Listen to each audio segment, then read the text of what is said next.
So today we got a question from Adam, who sent me a message on one of the videos recently. Said, Chewy, I got my first competition in about a month. What do you recommend eating the day of the competition? Thanks for all the videos, Adam. So Adam, thanks for the question, brother. Now, I've gotten this question a lot. I've never answered it before, but I know what people are looking for.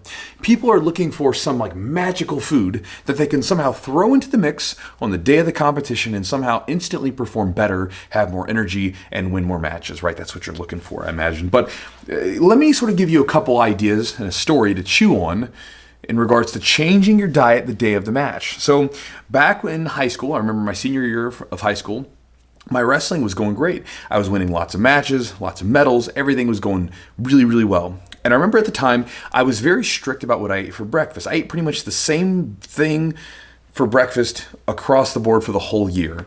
Eggs, oats, and then a little bit of fruit. Didn't matter if I was competing, didn't matter if I was wrestling or coaching or training or not, just I ate the same food. Now I remember there was this one tournament that I was going to, and I got picked up by some friends, and they picked me up and we went to a fast food place. That's where they wanted to eat the day of the competition. They wanted to eat at a fast food place. So I followed along with my buddies, went in there and I got like some greasy ass breakfast sandwich, right? Ate the thing, seemed fine. A few hours later, I'm at the competition, the tournament, getting ready to wrestle with the guy who was tough.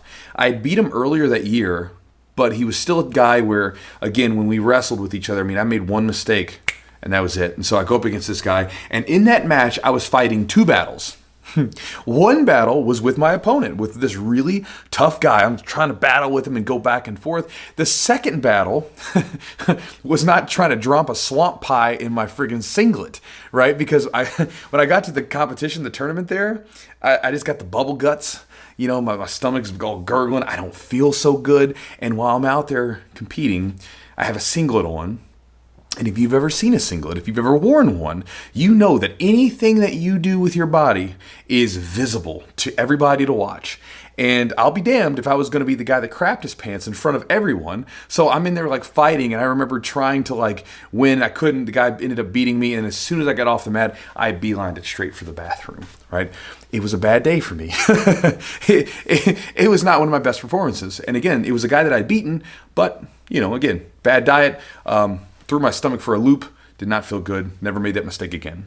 The next thing that maybe to share with you is that even when you, because that was fast food, it was garbage, right? So of course garbage is going to make you feel funny. But even sometimes when you change your diet and eat good foods.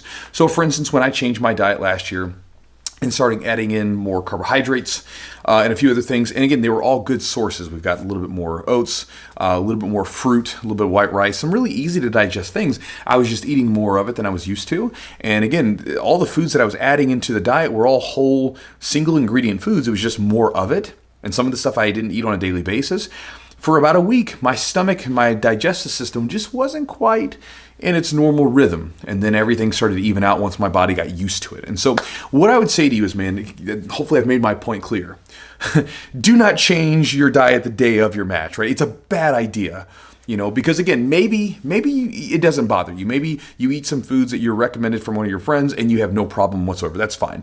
But the bad thing is that if you are not like that, maybe you're like me, you might get out there and you might be the guy that ends up putting a brown spot in his gi pants and then ends up in a viral video, right? You don't want that, because that kind of, trust me, man, that kind of reputation, that thing just doesn't go away. I remember there was a guy in wrestling who we were at a tournament and he crapped his pants. Like, that's how we knew that guy. That was the guy that crapped his pants. So you don't want that. So what I would recommend to you is eat the same foods that you eat all the time so nothing else changes.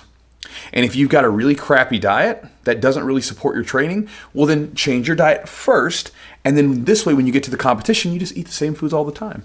So very simple video today. Eat the same food you've been eating. Don't change it all of a sudden. You want to go into the competition doing the same techniques, eating the same foods, you know, that you normally do. And this way you go out to the competition and you perform well, just like you do when you're training in your gym. So that's the idea.